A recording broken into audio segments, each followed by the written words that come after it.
Now, when it comes to retirement, many of us are dreaming about beaches, boats, and copious amounts of sangria. But that sunset lifestyle usually comes with a hefty price tag. The average social security check in the United States is not even enough to cover the average cost of living there. And that's a bit of a problem, because almost half of Americans actually have no personal savings at all for their own retirement. So if you are dreaming of a relaxed retirement, we need to start looking at cheaper alternatives. So in this video, I want to talk about 5 destinations where you can comfortably retire on a much lower income. These countries have a low threshold of entry and they give you a chance at living that sangria lifestyle on a budget. So if you want to get the best bang for your buck, smash the like button and don your favorite holiday t-shirt, and let's get on a plane to the first location, which is just a 2-hour flight away from the southern United States. This tropical climate is super easy to retire in, and Belize is one of my own personal destination options. If you're living in the Americas, you should be looking at Belize as a retirement option. This English-speaking nation makes retirement super easy because of something called a QRP visa. To qualify for the QRP, all you need to do is be over 45 years old and have an income of $2,000 a month. You have to pass a very basic security check, and you have to live in Belize itself for 30 consecutive days per year, which is not a long time at all. Provided you are not a career criminal, the threshold to actually get into Belize via the QRP seems pretty low, and many people will be able to get it. The only drawback I can see with this qualified retirement program is that it doesn't qualify you for permanent residence, and it will need to be renewed every single year. But given the low threshold of entry, I don't think that's going to be an issue, especially because of some of the huge benefits which the QRP offers. For example, you will not be required to pay any capital gains income from outside Belize itself, and you also don't have to pay any inheritance tax when you actually die. But that said, when it comes to taxes, you should always seek the advice of a professional. This is just what is on the website. The QRP is available to US citizens, EU citizens, Commonwealth countries, and pretty much any other nation in the Western world. From beautiful beaches and a tropical climate that Leonardo DiCaprio would be proud of, Belize has a very low cost of living. In the popular expat location of San Pedro, you can get a 2-bedroom apartment right near the beach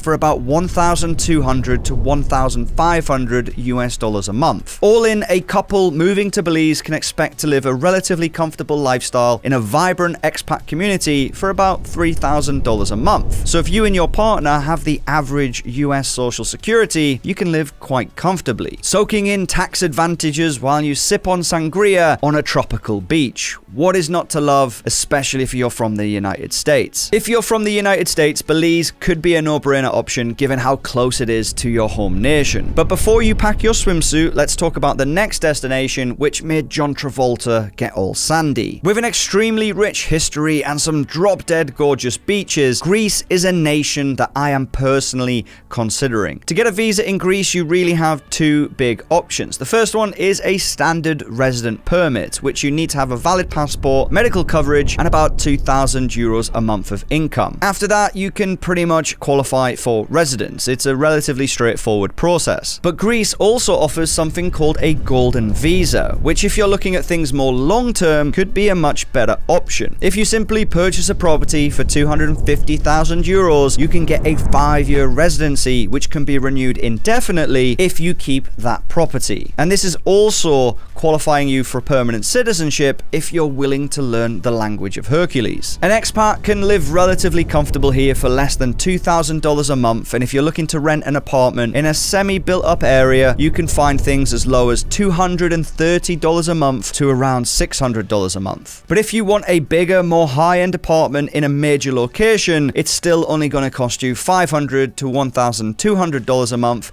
if you look at a central location. The reason I am personally looking at Greece is because they have 227 islands, all with their own unique piece of history, and I think I can fill my my time up there while I discover all of them. The Greek people are extremely friendly, they have great food, low crime rates, and drop-dead gorgeous weather pretty much all year round. What is not to love about Greece? But moving on to our third destination, we are moving to another European country. A country which is very popular with expats. With a low cost of living, numerous financial benefits, and a rich heritage of history, this country not only offers all of that, but it has a ginormous coastline. In fact, 50% of this country's border is either on the sea or the ocean. The only real drawback I can see is Cristiano Ronaldo. Portugal is one of my own personal retirement destinations because you can get a flight pretty much to any major location very easily from the capital of Lisbon. You can even get direct flights from Lisbon to the United States. If you're looking at retiring in Portugal, then you should be looking at the D7 visa, which is also known as the passive income visa. This visa makes things very easy for foreigners to get residency within Portugal itself. Initially, the D7 visa will last 2 years, after which you can extend it for a further 3, and then after them 5 years are up, you can actually apply for permanent Portuguese citizenship. To apply for the D7, all you need is 820 euros of monthly income to qualify, but the drawback there is you must be in country for 16 months in that first 2-year period. So if you're looking to dot around the world and reside just in Portugal, you need to consider this. The visa, however, does offer you hassle-free travel through any Schengen country within Europe itself, so if you are looking to get a couple of weekend breaks in and you're from the United States, this could be a very good option. Portugal is considered to be one of the most affordable countries in Europe. As a couple, you can comfortably live for about $2,800 a month in a residential neighborhood, which is about a half-an-hour walk from the center of Portugal's capital. Not bad at all. Health insurance is extremely affordable. A couple in their 60s can expect to pay about $300 a month to be covered for medical. So if you're looking for a retirement with a view that overlooks a sea or an ocean while you sip on your sangria, literally 50% of this country's coastline is either facing the sea or the ocean. But before you jump on the plane to Lisbon, first let's go further east where we can find a cheap tropical paradise. This nation can offer you a lot of things, bustling, busy cities to peaceful, silent tranquility. This nation offers beauty in many shapes and sizes, but as a disclaimer, make sure you check the finer details before you make a purchase on the street. Thailand is a super popular destination with both tourists and retirees. The non-immigrant O visa is most likely the best option if you're looking at retirement. You just need to be 50 years old, have no criminal record, and do a local medical check. You also need to show that you can deposit $22,000 into a local bank account and have $1,800 a month in income. These non-immigrant O visas can be renewed year on year without any limits or restrictions. And in terms of cost, it's also relatively cheap. One estimate says that you can live comfortably within Bangkok, a busy city, for about $1,000 to $1,600 a month. You can even purchase a condo for between $2 million and $4 million local, which is about 60 to 110,000 US dollars for a bloody condo in a massive city. But if you're not interested in that busy lifestyle, Thailand also offers you numerous chill out locations like Koh Samui, which has a massive population of expats, numerous beaches, you've probably seen them on postcards, and it is only a 1-hour flight from Bangkok itself. Now, if you want to island hop while you're in retirement, Thailand is also a popular choice because it has 1,430 islands to explore. That said, it has absolutely nothing on our next destination, because if you hopped a new island every single day in this new destination, it's still going to take you nearly 50 years to complete this mission. Indonesia has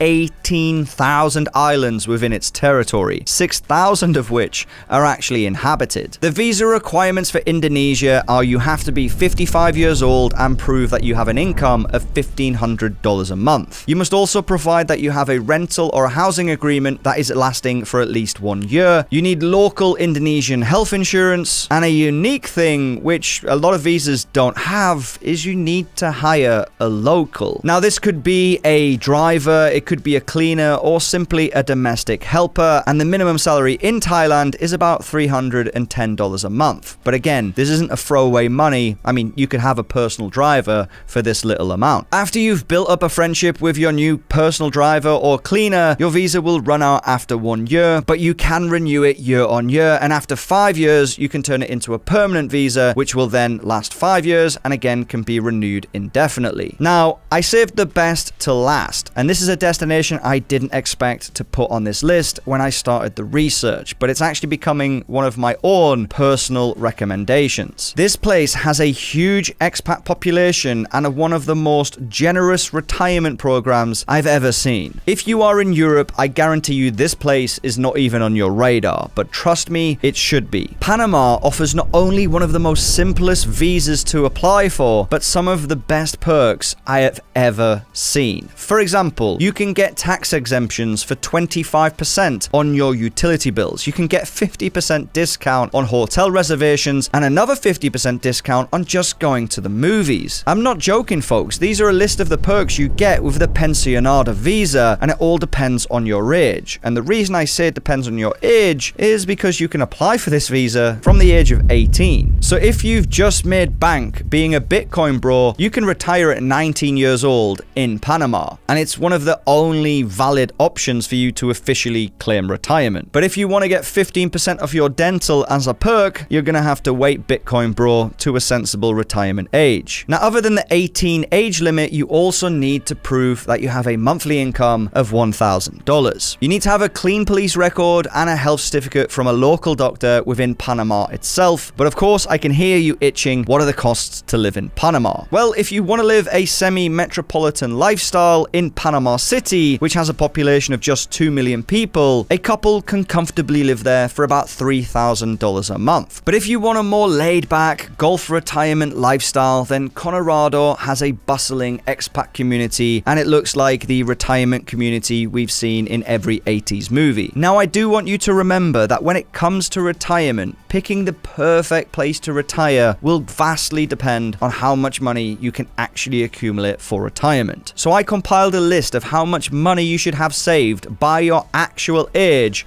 So watch this video next to see if you're ahead or behind of where you actually need to be.